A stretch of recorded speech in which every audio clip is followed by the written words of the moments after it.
સ્વતંત્રતા દિવસ પર શેરીઓ ભારત દેશ માટે એના પ્રેમ અને એકતાના નાદ સાથે ગુંજી રહી હતી ત્યારે એક ઉંમરલાયક દાદીમાં પાણી ભરીને આવતા હતા અને હું મળી ચંદામાને. બાળપણથી જ મા બાપનો સાયો ગુમાવનાર 75 વર્ષના ચંદામા આ વિશ્વમાં એકલા હતા.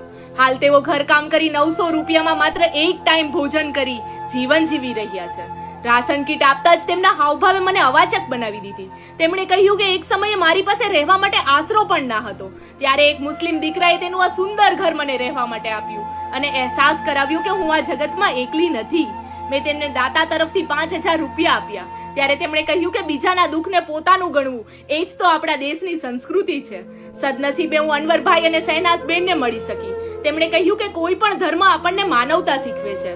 लोग देखते होंगे हिंदू मुसलमान, मुझे तो हर शख्स के भीतर इंसान दिखाई देता है. ચંદામા એ મારી માં છે. આ સ્વતંત્રતા દિવસ પર તેમની વાર્તા એકતા અને ભાઈચારાનું ઉદાહરણ છે.